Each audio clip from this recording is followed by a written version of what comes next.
Harlot Hotline is recorded on stolen land. We acknowledge the Wurundjeri people of the Kulin Nation and pay our respects to elders past, present, and emerging. It always was and it always will be Aboriginal land. I'm June Jones, and this is Harlot Hotline, where S workers and industry aligned baddies drop the act and say what we really think.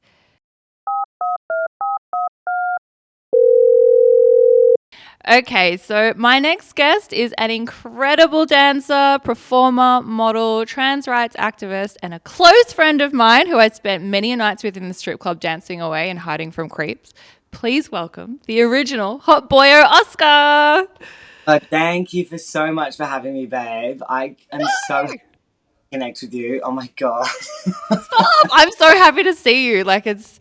It feels like home. It's a bit No, pixelated for me on my end, but I'm so happy to see your beautiful face.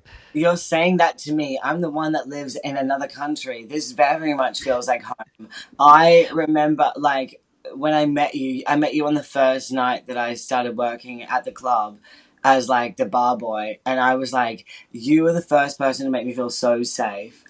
Like, Oh, really. that's so Yeah, nice to really. Yeah. hear. I wish I could I wish I could say I remember meeting you for the No, first time. I'm so sorry, babe, I do not. no, babe, you were always so drunk. Yeah. I feel like sometimes there was many a times I helped you walk downstairs because I was like, you definitely will fall if I wasn't.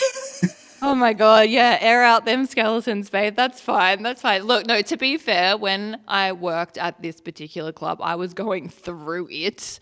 And yeah, I was on one. I feel like I met you like because of like when you finished. I met you definitely towards the end of your dance career. So you were Yeah. even me like when I met you, you were so already done with the industry, but like it took you maybe another year to like kind of realize that like I want to leave and finish this. But like you've been in the industry so long, like it takes a toll, babe. It does. In the industry for like they were in the industry for like 10 years and they were like, I think I want to like stop dancing. I was like, yeah, hang up the heels. Yeah. It's time. It's time, babes. Yeah. So I actually don't even know the full story of how you actually entered into the industry. Yeah, I guess you don't. Well, actually, one of the reasons I started working at the club is because of how little access there are, like as being a trans man and wanting to be in this industry. There's not many avenues in Australia. So there are a few brothels in Melbourne that do that host trans men, but even that would be like maybe one or two. Like it's not like we can all go there. Do you get what I mean? Because obviously, like that's not how it really works. But there's only like one or two brothels at the time because I've lived in the UK for almost 3 years now, and they were still very far out from the city. But that's really all we had. It's not like we're America where we have queer strip club nights or queer nights like that or stuff like that. And my wife is a stripper and had been in the industry at that time for like 8 years. And I learned everything I had from them in the most beautiful way because it wasn't glamorized. I knew exactly what I was going to walk into. I knew exactly what I was going to do. And being a trans person, I was already sexualized so much Mm. online. And I thought, why not make them pay for it? I And then mean, yeah, I hear that. and then I was like, okay, so I'm gonna start doing OnlyFans and stuff. But then Angel was like, you should learn more. I wanted to learn from people that were on the floor. And you can't really do that in a brothel unless you're in the brothel, right? So my next best option was the strip club. So I Angel was like, you definitely should get a job at the club being like a bar boy or something. And I was like, yeah, I'll do that. And I don't know, you wouldn't notice this because obviously you're like, when you're a dancer, you're like fishing for like money and like being on stage and also just being completely drunk. Like all of you were so fucking drunk. Look, I will say, I don't know what it was kind of, I feel like just after COVID, and I feel all of us were just on Yeah. one. Like, I actually remember there was this one night at the club, and you were there, and every single person was wasted. Every dancer, it was like a weeknight, the DJ, the house mum, and then the general manager like forced us to close because everyone was too drunk. There's a video of us in the back room and we were all just like people on the table, people under the table, throwing chips. One more person was passed out. Like I was here for it. It was manic. because I had to like be your like stagehand for the shows. I couldn't get drunk until I finished because I Yeah. physically wouldn't be able to do my job. So I love how you're explaining it to me like I didn't see all this happen. I saw all of this I happen. also love that I you think say that you had to stay sober to physically do your job, but here I am on stage, wasted, no, falling over, doing a handstand and cutting my feet every single night.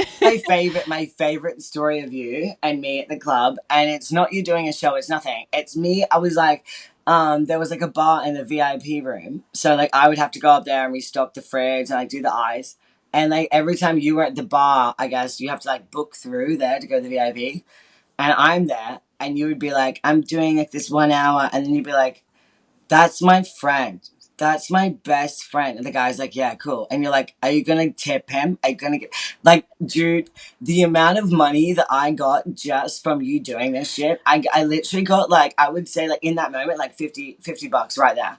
Like, 50 bucks right there. He would just give it to me. Thank you so much, bitch. I'm all about that. You got to share the love. You got to like make sure the good people in the club get tipped, you know? You literally like him. He's picking up all your, he's doing everything for you, and you don't even want to give him money. And I was saying that I stood there like this. It's June's specialty. That was the time era where June would just berate men into giving everyone money. But anyway, I digress. But they really were into it, and I wish they weren't because I wish they were actually scared of you. But they were so into you being Well, mad at them. And I wish they were actually scared of you because, like, that's what you wanted. You know what I mean? Yeah. yeah, I was on one, babe. I was on one. So back to entering the industry. So your wife, you and Angel just recently got married, right? No, okay. Well, you're not So married just yet. everyone, no, everyone keeps getting really confused about this stuff, and it is kind of annoying. So Angel and I got legally married before we left Australia, so I could get the same visa as Angel. But Oh, because yes. of COVID and everything, we originally wanted to move to the UK and then get married. But with COVID, we were like, everything obviously fucked up. So we got legally married before we moved here 2 years ago, so we could get the same visa. And then I was like, I would really love our wedding, like actually have a proper wedding. But I was like, I'd love it to be the wedding we always wanted. So our wedding is really coming up soon. Actually, it's in the south of France in the early September. Just the casual south of France, you know, nothing big. So we are married. We've been together for 11 years. So I met Angel. I met Angel. We were both 17 when we met. Oh, wow. Yeah, before I transitioned, and when I transitioned, it was so funny because I remember meeting Angel at a party, and I think they were pretty drunk when they said this, but they're like, no wonder I was into you because you've always been a boy. And I think they were into me before, but they were confused about it. And then when I came out, they were like, no wonder I like you, you're a man. And then we've been Wow. hitched ever since. So like we just celebrated 11 years together. Wow, congratulations. That's I beautiful. know, but Angel's also been dancing for 10. Oh, I guess they've finished dancing now, but they still work at the club. They're a manager now, but like they, I think they started dancing like 3 months into our relationship. So like, like for the last decade, Angel's been a sex worker, was an Oh, wow. amazing insight before I started doing any of it. Right. So do you think that was kind of I guess, the draw or a bit of a stepping stone to enter the industry yourself is to see that kind of secondhand? Like Angel doing it. No, I wouldn't say it was what made me want to do it. I think it guided me to not have the expectations that some people have going into it. I think it made me realize that there are good and there is bad. I got to see every full force of everything that happens in the sex world instead of glamorizing it with just money. I got to see every little bit. Also, beyond Angel, the amount of friends that I met, most of our friend group for like years was just sex workers. Like, even without meeting you the way I did, I think it would have been like around time I would have run into you because we were just always in these spaces anyway. Because that's where we felt comfortable going out. If it wasn't the gay club, we'd go to the strip club. But no, Angel, it was Yeah. more of a guide to not want to do it, but how to do it. I think that is the key factor of why my success has been so big, is because I had so many people, Angel being the priority, but that showed me how to do this, not just you should do it, have fun, bleh, like glamour. You know what I mean? Yeah, yeah, to kind of almost, in a sense, fetishize it. Like you're going in Yeah, with the kind of the stats, the information behind it to kind of like super drive it forward to figure out what you're going to get out of yeah. it and is there an aim for you with this work. So, starting at the club that we both worked at, what was that experience like for you? I I was thinking about this before we met up today, and I was like, what was the main thing that I gained from this? There was two main things, and the first one is kind of random, but I am a very flamboyant, very small, I guess, petite kind of guy. Especially when I first came out, I looked really, really young. So everyone just assumed I was this little twink, and like when Angel and I first started dating, there were so many moments where people would like be like, "Oh, is that your little brother?" And Angel's like, "That's my boyfriend." Wow. Or no, more than that, babe. It was like people trying to get with me, and I'd be like, "Oh, I'm here with my girlfriend," and they'd be like, "He's lying to you. He's so gay. Like you're a beard." Blah blah blah. It was like everyone just disregarded our relationship because of the way I looked and because of the way I Yeah. acted. And it was like it was really like they wanted to put me in a box so bad, but I laughed at it because I would never let people do that to me and put me in some small little box. But then when it came to like the reason I started to wanting to do sex work is because I was being sexualized so fucking much. I was doing what I just do in general and trying to make space for trans men or trying to be at least an advocate online and but also do what I want to do as in like I want to be a model so I'm going to post photo shoot kind of vibes and people were just sexualizing me left right and center so I just thought why not let them pay for it let's see how this goes Yeah, and capitalize on that. literally right and I did have a few trans men in Australia kind of be against what I was doing, and they were like, "You're sexualizing us even more," and I was like, "This happens to me already, so I'm just gonna do it because at least they can pay for it." Yeah, Yeah, that's a really interesting thing that you say though that some people were against it. they were And it's really also like yeah, everyone has their different beliefs on every single thing, but it's almost like people that fall into a minority feel the weight and the pressure to advocate for every single person and do the right thing by the community every single time. That's a lot like of pressure to hold on one it person. 100% it is a lot of pressure, and I feel like they were thinking that I'm fetishizing us more, and I'm like I'm doing what they already view us as, and they already want, and I'm already receiving. And when it comes to advocating as an activist, regardless of the sex work, I can only advocate and be this activist as much as I can in my body, in my skin. Like, as much as I can post about obviously other bodies and other people and other races and all that stuff. And I can obviously, everyone can do that, and that's important as fuck. I cannot advocate when I do things, work within my own body that are more than what I can show. I can't. Do you get what I'm saying? You're advocating for the experiences that you felt, that you've lived. Exactly. Like, as much, as much as there's a lot of things I say or will talk about or will say in my posts that obviously a lot of people, a wide reach of people could feel, the way that I look in these photos or I post on my Instagram, I can only advocate as much as that is in my body and what people think. I can't advocate for a bigger brown body. I am physically not that. I can't do that with just me posting a photo or something. Obviously, I can do that with my words, but there is a limit to things, and I feel like sometimes people are. Well, this is what it felt that people were expecting me to reach beyond my limits to do something I physically was incapable to do, and I was like, I can try as much as I can, but you can't. I can't fill a box that I was never even meant to be in. And Mm. I want to advocate for those people to be able to have that space, but I can't fill that space, and nor do I want to. But I think that a majority of the people that were against it didn't want me. I think they thought I was fetishizing us more. And I think Right. they weren't really realizing that this, maybe it wasn't happening to them, but this just happens all the time anyway. So I might as well make some money off it. Did you feel that clients back to the strip club, did you feel that other clients, patrons, even dancers would fetishize you there? No, actually, like when I walked into the strip club, I remember going home after my first shift and talking to Angel about it. Like, yeah, we are fluid, but I wouldn't say we like talk about it a lot, right? But like before going to the club, I remember how I just said that like people would like laugh at our relationship or say I was really gay or whatever.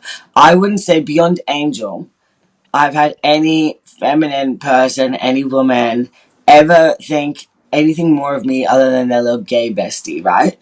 And then I go into this club and I walk in and obviously like being like the role I had, I'm allowed everywhere backstage. It's kind of my job to like go into the dance room to get all their props and like so you're all see everyone's seeing me, right?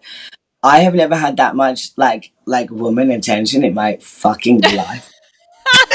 I bet. I bet.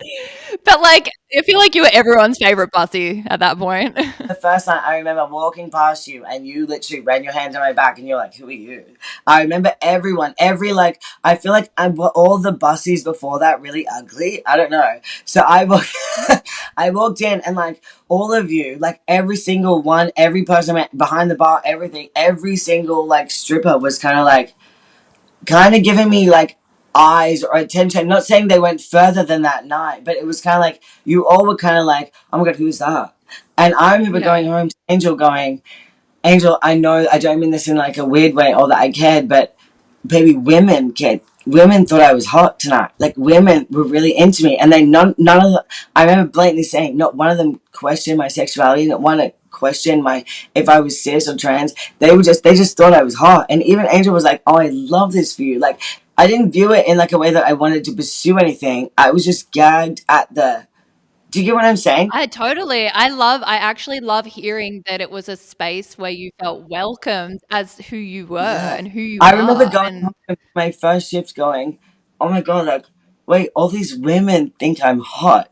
That is crazy. I've only ever been in the gay male gaze, which I've worked to my favor, don't mind you, but I'm into guys in a physical way, but I wouldn't if I would never like date a man or whatever. So the idea of like finally after years from coming from before I transitioned being a lesbian and then transitioning to only being seen as this little gay boy was so crazy for so many years.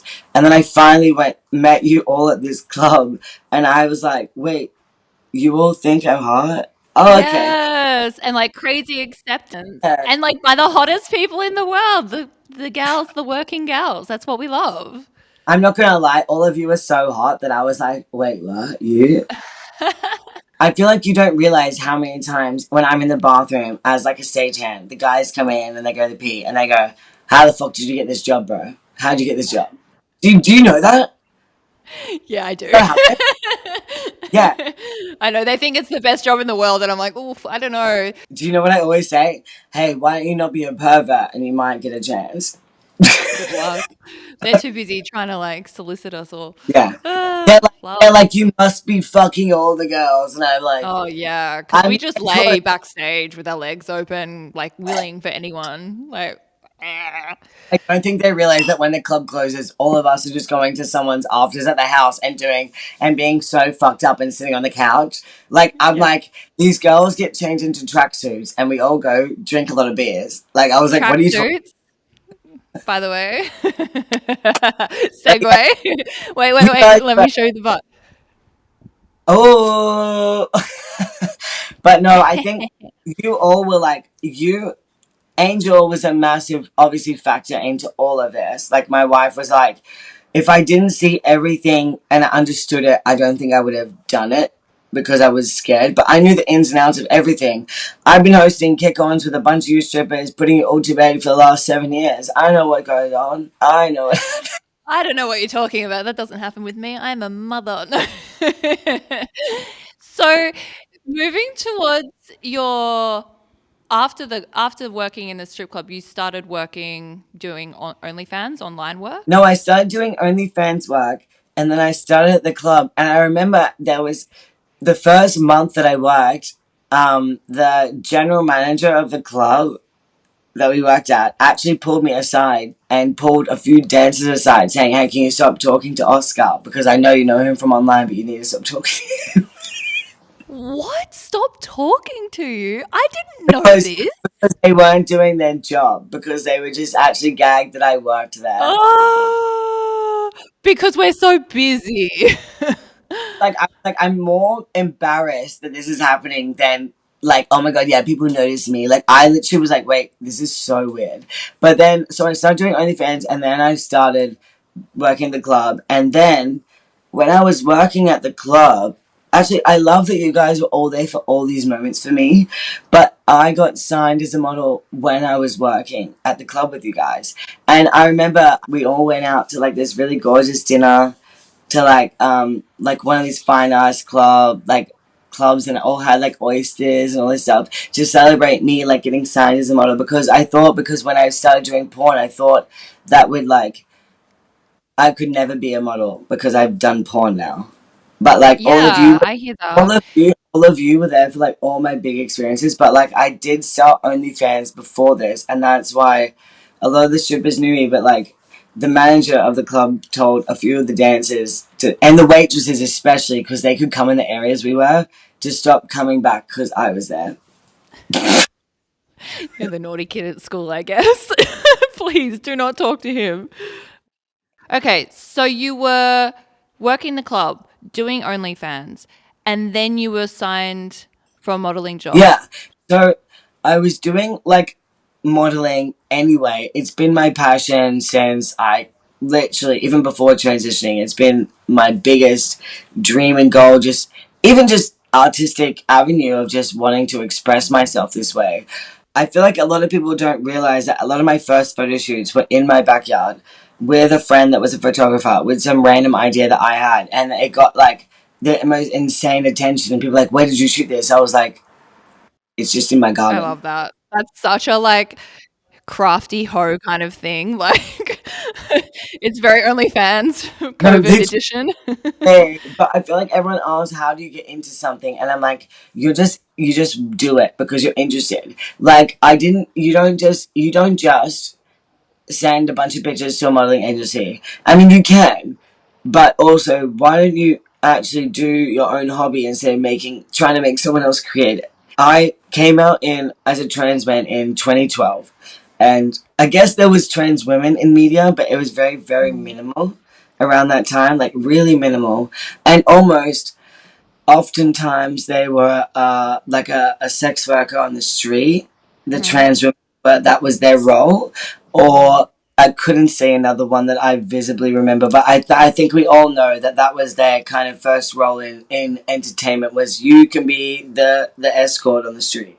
And like, but then again, that's trans women, not trans men. So you're saying that maybe you saw like, well, actually, you didn't see representation of who you are, and so that was maybe a little bit more of a drive to kind of push for visibility in your own way. Yes, 100%. I feel like when I came out, I didn't even realize trans men existed. I came out Mm. because I just felt so passionate about what I felt that I remember telling my parents, and not really realizing that this was a thing. I thought that they were gonna like, I'm not gonna lie, I thought that they were gonna send me to like the side court or something, that I was like crazy. Oh. But I needed to tell someone this. It was 2012, and I know that you know this because I know you were around this time. But like, social media was like really vague, and like if you weren't some super person that was into like maybe like tech and like social media, like maybe you didn't know about like all these dark or deeper sides where you could talk about this stuff. Like, in my eyes, I just knew like Facebook existed. Like, that was like the basics of I knew of social media. So like I didn't really have the no. So when I came Yeah. out, yeah, do you know what I mean? Am I wrong to say that? Yeah. Like, it's No, I really like, get you. I definitely hear what you're saying, and I feel like 2012 wasn't that long ago. But when you look at how far certain things have come and visibility gets involved, it's a very big difference. yeah, it crazes me how big the jump has gone from when I came out to now, and like what has happened since. Where like if you think about it, from the 80s to when I came out, even the language didn't change. Like, there was still very like derogatory terms for intersex people, or like I'm okay with this term and I like it for me, but like transvestite, was a major term for everyone, and like now it is something that like a lot of trans people still do love, but it obviously depends on the person, and a lot of us, Yeah. a lot of people don't like that term, and I think it's just the meaning of it resonates with some people. It resonates with me. I Yeah. like, And I think the intent and who and how it's being said, and that's okay. There's not going to be a one stock fits all for every single person for any words that can be seen as derogatory. but back in, I would say back in the day, but like the language had not really changed. I was talking to this older trans woman who was born in like the 40s, and we were having a deep conversation about how, and she agreed with me that the language did not really change from about the 80s to present time. So when I came out, I was using a lot of the same language that they used in the 80s or the 70s and stuff about how I viewed myself. And that I'm okay with all of that. I'm not mad about it, but as the years have gone on, there is so much different terminology for trans men and trans boys and how they view themselves. And I love that for them, and I'm glad they can express themselves. But in the same boat, I don't understand half of it. Like I'm sitting there asking them to explain it to me, and I feel like a fucking idiot asking them to explain it. But Well, I and came that's that out, thing. It's like a yeah, generational thing, and I think social media like it accelerates the pace of like what you should know, but like you don't, then you feel guilty about it. Yeah, yeah. But I think it's yeah. that thing of like transparency. Like, I mean, not everybody owes everyone transparency, but having those conversations where it's a safe space. And I think you showing up and being yourself and acknowledging there's not as much visibility in the world or in the media, like to that pushes you. The media is a massive factor, but like when it comes to language, I there's a lot of older trans people, and I hate to say I'm a part of them because I don't think I'm old. I'm really not, but because of when I came out, if you've come out like around like 2012 or later, they view you as it's almost like a different era because things have happened since then. So I am pushed into this older era of being almost like, I have heard a lot of trans guys say you're like a trans dad, and I'm like, shut your fucking mouth, right? but also I do get where they're coming from because I'm learning from them more than they're learning from me. They know what's happened with me, they know what's happened, and they're gone on. But I am learning every day about how they want to view themselves, how they want to label themselves, all that. I love hearing that though, because you never stop learning. You will always constantly educate yourself, and things are always going to change. Oh, 100%. This is a random question, and it's a little bit off topic of what we've just been talking about. But lately, I've been thinking of the term like good girl or good boy. I guess because I have a little kid, a toddler, and I'm very anti using the phrase like, "Oh, you're being a good girl." I Like, just do you don't mean, believe in that. obviously, like, let me just clarify. When you mean, like, because I understand the parenting thing. I disagree with that whole parenting saying good boy, good girl when they're a toddler because I've learned so much about what that means to raise them. But do you mean that in a sexual way, or what do you No, mean? I love you. Like, do you mean like your daughter, or do you mean sex thing? No, I mean like my daughter. Like Because maybe you're asking the wrong guy because I am such a good boy, sexy. I'm literally like, please say it. I have such a like mummy kink that I was like me. right. Yeah, this is not what I was going down, but I can tell. I'm like, I have a mummy kink that I'm like, maybe this is a bad conversation because I'm very for it. I'm so here for it. You know, my partner when I found out I was pregnant, he bought this gigantic sticker for one of his cars for the front windshield, and it's giant, and it just says "Mummy Milkers." Angel would hate that, but they would not be surprised if I did it. But also, Angel and I have had this conversation about being a parent because obviously we do want to have kids in the like very, I would say like, we're about to both turn 30, so I would say maybe like 35. We would love to like start talking about kids. And I was like, but when it comes to kids, I don't know how the whole like mummy daddy dynamic goes. And Angel's like, it goes out the window, babe. We have a different Yeah, dynamic. I think it goes to whatever works for you. No, I think actually perfect because I find it really weird when people still have that dynamic but they have kids. It makes me feel like it does. I mean, I guess I'm not gonna yuck someone's yum, but personally, I think it's off. So, like, when we eventually do have kids, that whole mummy daddy thing does go out the window for us. I was like, I personally would feel really weird about that. I don't want that.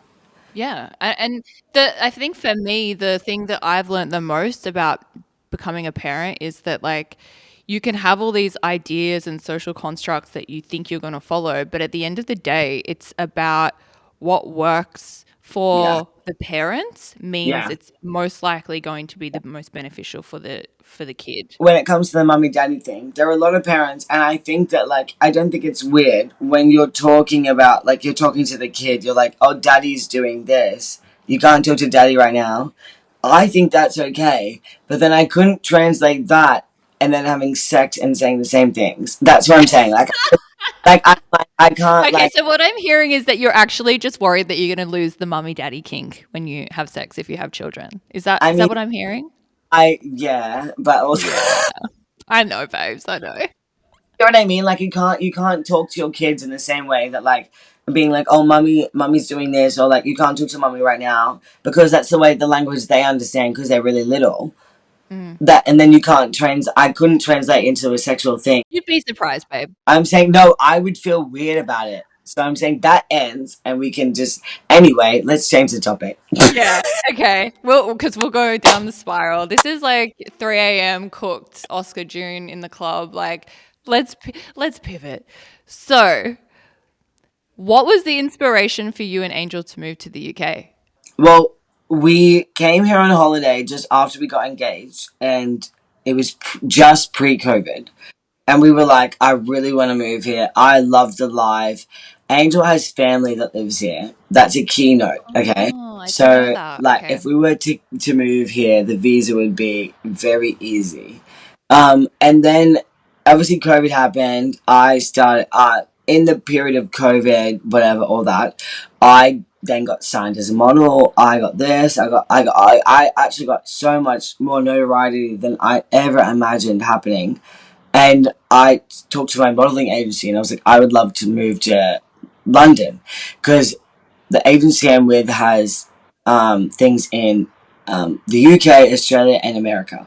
So I was like, could I move with you and still be there? And they're like, yes, 100%. Angel has always wanted to live in the UK and they do have family here. So we legally got married before we moved, so we could get the same visa. Otherwise, I'd be on some like weird work visa, Yeah. like student Yeah. visa or something, where like the ancestry visa is like no work study requirements. You're pretty much like a resident without the like actual Yeah. title. It's the best visa you could probably get, and you're there for like 6 years. That's the visa. So we got that, and it was more like it was a mix of the two. It was my career kind of. If I want to do what I want to do, we should move. And Angel was like, I just want to move for like scenic shit. Honestly, I'm not gonna lie. Kind of like Angel was kind of like, I would love to. That would be nice. And I was Oh, like, bless. my career depends on it. And Angel's like, so let's move. It was like, yeah, so it was a bit of the both, but like I think Angel's always wanted to live here. But I Yeah. moved for career purposes, yeah. Since moving to London, what are some of the incredible career moves that have happened? Don't even get me I feel like okay, so I remember when I got signed as a model, I had two options. I've always wanted to be a model, but I also wanted to do sex work. And you normally cannot do the two entwined very publicly because you're gonna like bite yourself in the ass doing a model. Like, who wants to model a porn star? Yeah, it's very like you need to tick a box and you need to stick to that Oh, box. 100%. People want to see the whore or the professional. Like you, for some reason, people crossing those lines are just It's a known unknown like secret kind of like thing that like general public people don't know, but like if you're an artist in any shape of way, you probably do sex work because there's no way you can fund your lifestyle being an artist if you're not getting you're kind of a whore. Okay, so like it's pretty obvious. So like all like models that just do like fashion runways, like fashion week, blah blah blah. I couldn't tell you how many of them are on escorting websites. But if you are like if you're a model that wants to do beyond just that, you cannot you cannot do this kind of work because it Wow. in the ass. Like, and I think now that I've said this, June, take note so hard. If I'm up for a big gig, you won't see 1 inch of me posting on my OnlyFans on my story. You will not see. Wow, really? I didn't know No, that. no. If I'm not posting on my OnlyFans on my Instagram story, it's because I'm up for a big gig. And if they look at my page and like I don't want Wow. them to see that. Or sometimes I've been up for some big gigs, I've deleted my link entirely. Wow, you fully, like, had to erase that part of who you are in order to be seen by, like, a larger modeling. Is it usually modeling Yeah, kind of? modeling. Like modeling is Yeah. the only. It depends on the brand or the industry. But because So I what want. about Adidas? Because I really wanna talk about that Oh, because I was so proud. First trans well, man signed to Adidas for a large billboard in Piccadilly Square? it was a worldwide campaign. Anyway, Okay. Sorry. I literally like that was a big gaggy moment. But no, when I got signed as a model, there was before I signed the contract, there's a big clause saying, you cannot do anything to make the brand look bad, yada yada. And I was like, we're gonna need to have a phone call before this. I sign this because I need you to understand. Like, do you know? And they're like, this was in Australia, and they were like, yeah, we know what you do. We scouted you. We want you. And then when I moved to the UK, so the UK is where my agency is based.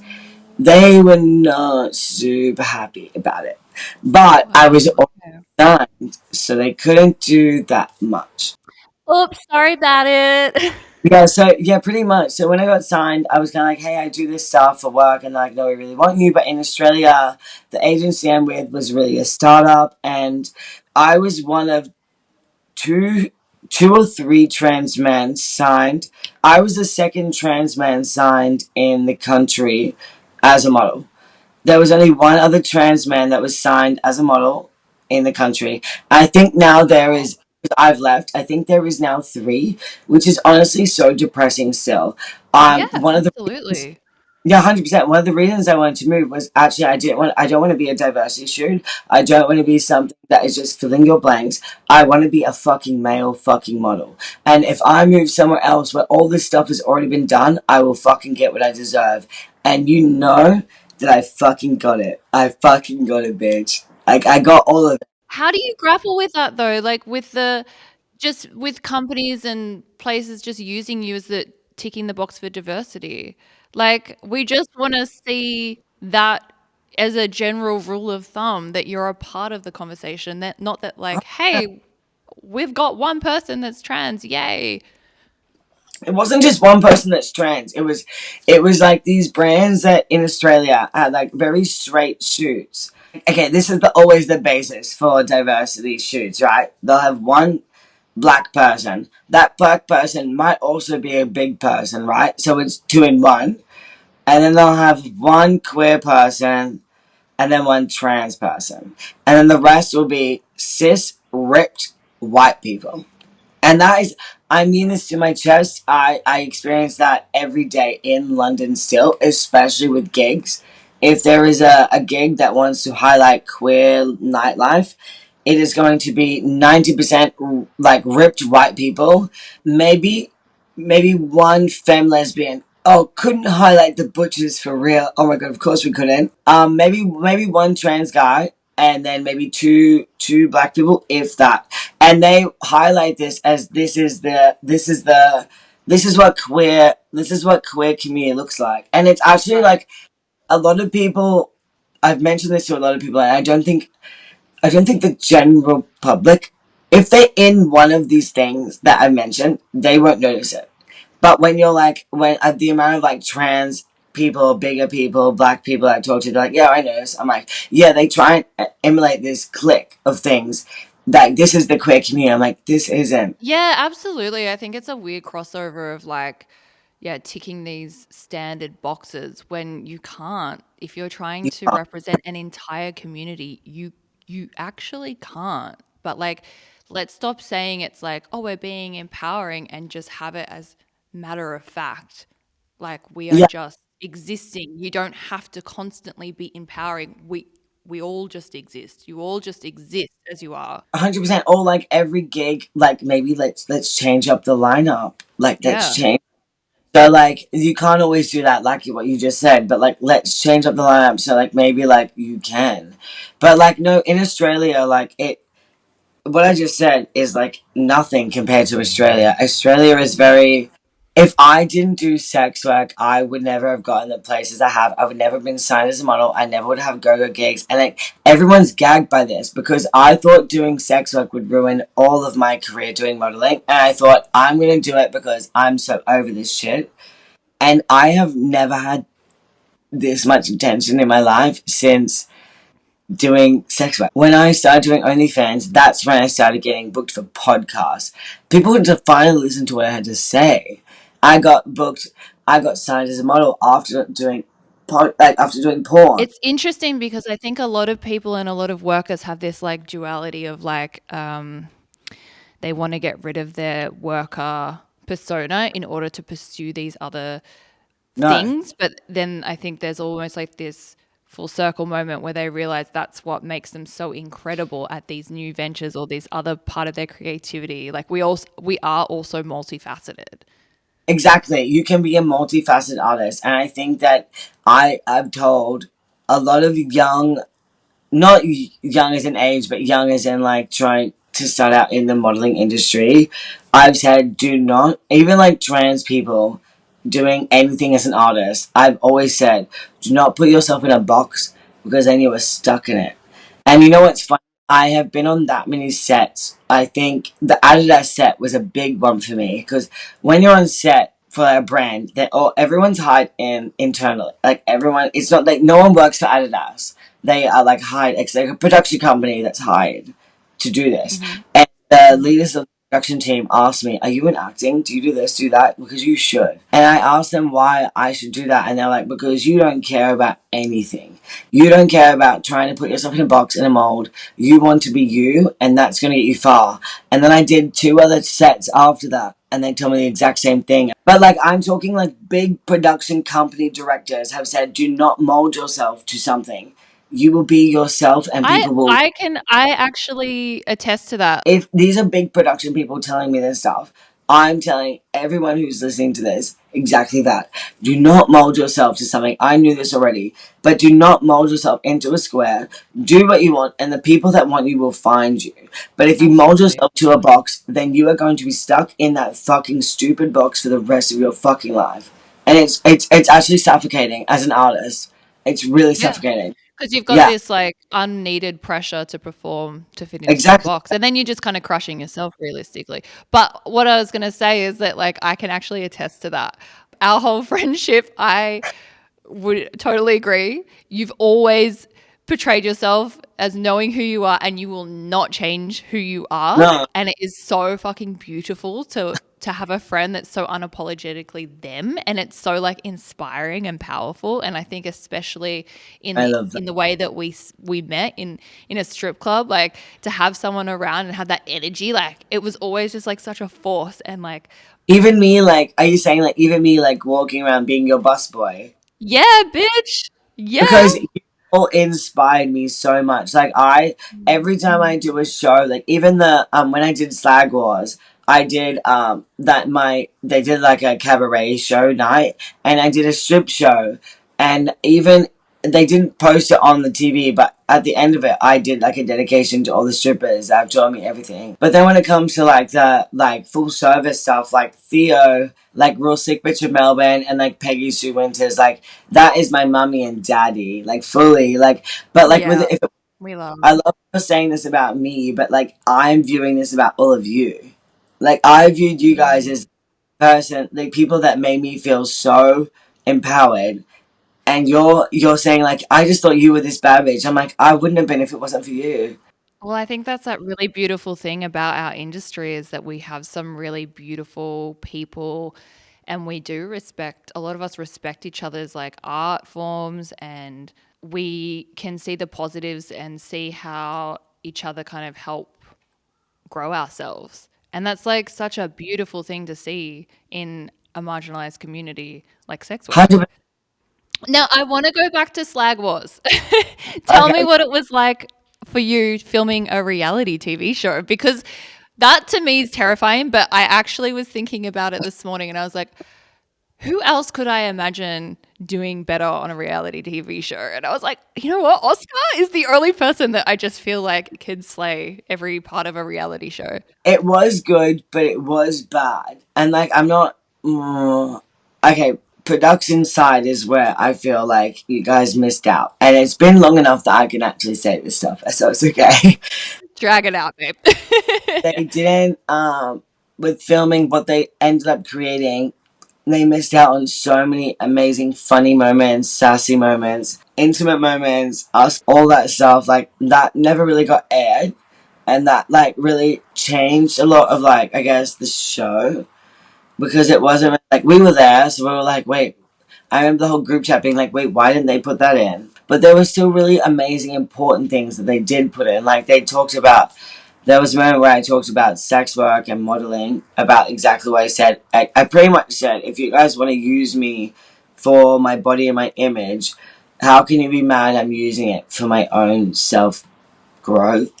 How can you be mad that if you want to use it as my body and my image and how I look as your photo op, then how can I not make money off of it myself? Fucking louder. That is such a good thing to say. Like, don't be mad at me monetizing on something that you were already monetizing off. I've always been a really big thing of, if you don't want to book me because I do sex work, I probably don't want to work with you anyway. I probably don't want to work with you anyway. So like, it's fine. You're like, anyway. With Flag Wars, I'd been here for I think about 3 months. Oh my God, only 3 months. That is so fresh. So you moved to London Yeah. and 3 months later, you're going to go onto a reality TV show. Wasn't I? Everyone's like, "How did you cast for it?" I'm like, "No, I got asked," which is actually such a fucking flex. I love that. And I had to send them a video just being like, give me some characteristics. And the only thing I remember from my video that I posted was I said, I fucked my way to the top in Australia and I didn't move here to stop now. Tell me a more Oscar HotBoiYo line. Tell me. Being on the show was, I felt really overwhelmed, like, honestly, throughout the entire thing, because I just moved here. I just sold all of my belongings, all my cool outfits, everything to make money for this. Angel and I moved here with a suitcase each. So I had to get Angel to buy, like, Angel and I bought like a bunch of things for the show. And then I rocked up and like multiple, like, okay, so it was like 3 guys and then like 4 girls, like 4 femmes. Those femmes had like 3 fucking suitcases. It was like, I felt like I was on Drag Race. I was like, oh, you Yeah. guys, like, oh, you guys brought like a lot. Yeah, and I think there's a couple of other cast members that have already done TV before, so there's Yeah. different like budgets, I guess, and different expectations of how they're portraying themselves. Was that overwhelming going onto a reality show and not, kind of like, I guess, hoping you're portraying yourself as honest as possible, but like in a marketing kind of way, in a marketable. Yeah, I do get what you mean, but also I like being autistic, like I can't really give anything that isn't me, and like I can't be anything but real. Like I don't know how to do anything other. So like when it comes to like reality TV, they were all like they knew when the cameras are on and being a little bit different, and I was like, yeah, what the fuck's happening? Like I was like, like I was a bit The stupid with it. Queenslander really came out. I was a bit dumb with the cameras, a little bit, like, and they were like, "Oh, we're filming now." I was like, "Oh, now? All right, cool, we're filming." Like I also everyone else had like all these like they had so many outfit options and all this stuff, and like because I just moved out, I had no money and shit. I had like obviously like to ruin reality TV view it a little bit. Everyone else, anyone on reality TV that is a competitive show, they will give you a list of like these are the things you need to bring for each episode. Sorry to ruin it for you. They give you like an outline, like a draft, but they don't give you enough details. It's like cookie crumbs, right? Yeah, but that's what I mean. So like we got like a draft, we had like themes, what we had to do for each episode. We had like outfits, obviously we packed especially for them. And then but then on the set, if I had a question, because me being autistic. Like normally me on set, on a photo shoot set, like I can get as much information as I want. I can get someone to do the pose for me and then me redo it because if I don't understand. On this set, they went, "Oh, I can't talk to you. I'm not allowed to." Oh, wow. So there was like a bit of a disconnect because I guess they want that reality aspect of it. They want me to be confused. You're always confused. Yeah, I know. But I'm I on feel it too. Autistic babe, I got you. I won the episode that I won. I was really happy about because I never thought I'd win anything like that in my life because it was like a speech. It was like a PSA in front of people. Like I had to talk in front of people, and I was really nervous about that. But I won that. But then I lost the modeling challenge, so that was a bit of a hard fucking. Yeah, but like you said, they want you to be confused because it's reality TV. It's got to be entertaining. They want to see you crack. They want to see you crumble. No, but you know what? I want to give myself credit because I wanted to have a breakdown in that moment, but I was like, I'm on TV, so I'm not doing that. So I didn't have a breakdown when I didn't lose I when I would have lost. loved a tantrum. To be fair, I would have loved an Oscar tantrum. I mean, you can ask Angel because I definitely did call them having a I think at the end of the day, the way I would take away Slag Wars was, I'm so glad that I did it, and I learned. I went onto it thinking it was going to be just a silly little show about like sex workers, because I guess that's initially how you guys are all watching it, right? But like, I actually left being like, it was like a slag retreat. We all like were the bestest friends, learned so much from each other, from everyone, different arts, because we all did different forms of everything.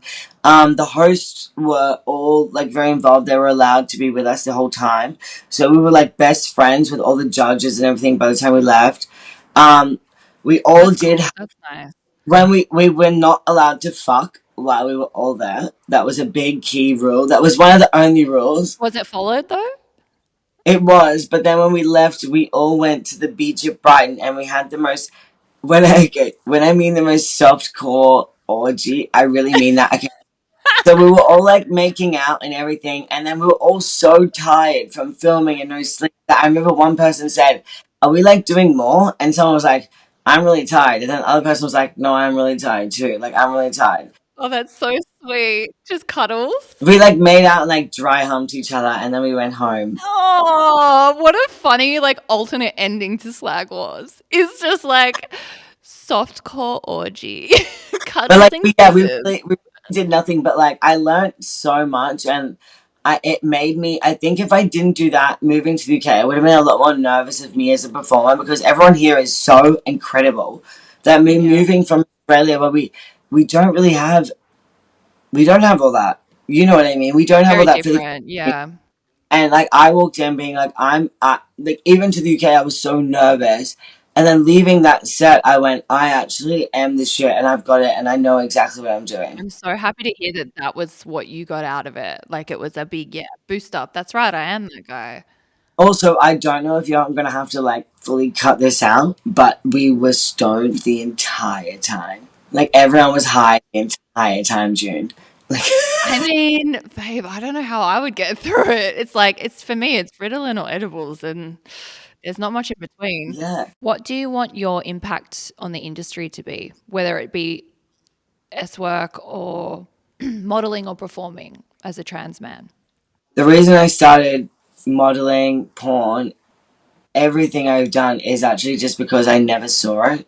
And I really wish I saw it when I came out as a young trans man, that I saw that there was someone, not someone to look up to, but something that we actually do have opportunities and we do have drive and we can take up space and we can do that.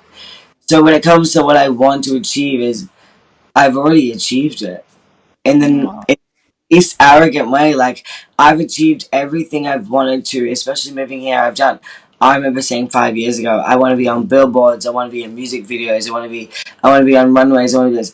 I've done everything I've achieved and wanted to. So it took me a while to regroup and be like, I guess I've done it, but it doesn't mean that I can't do more. yeah, absolutely. And I think you've already done so much.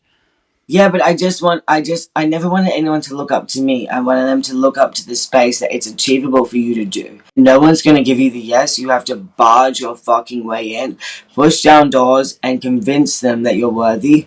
But you do deserve it, and you can do it.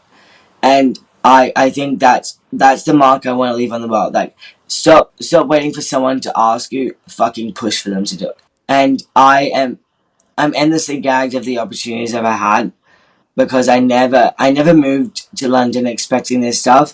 I moved here expecting give me a chance, and Yeah. I've more of it. I want to cry. I've had more of a chance in my life, and I just want other trans people to be able to experience the joy of being like someone actually recognizes you for your talent and your art, and you're not a diversity fucking pig. You actually are such a beautiful, talented person, and you deserve the world.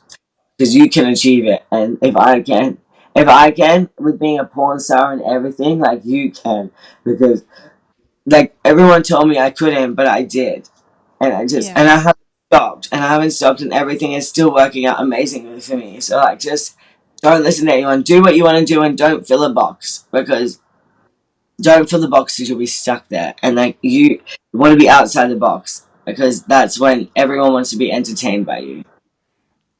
Oh, you're making me tear up.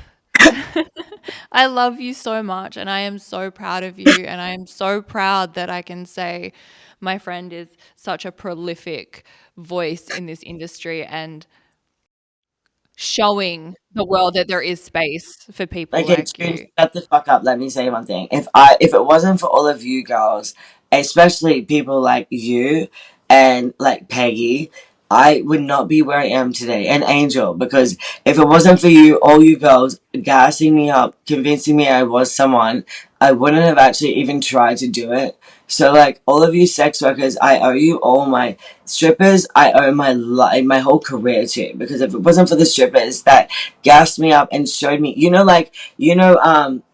um, a few of the strippers at the club we worked at used to open the club early so I could practice pole because I felt scared Oh, to practice in like group pole sessions. So like they used to open the club early for me just to practice pole with them. we have a pretty incredible community. When we want to be, we definitely show up for each other. And that's absolutely something that I want everybody to continue to do. Like, Yeah. again, we are multifaceted, but we need to kind of push each other up and be each other's hype people. I'm your hype guy, you're mine. But like, I just really mean like, if it wasn't, you guys were there for all of my big achievements, and then I moved over here, and I've done crazy shit. And we are all so proud. We are all so proud of you. Thank you for so much for having me, babe. This is Harlot Hotline with June Jones, and thank you so much for listening. A big thank you to all of our guests for showing up with honesty and fire. For guest links and Harlot merch, check the show notes on our link tree or on our Instagram at Harlot Shop.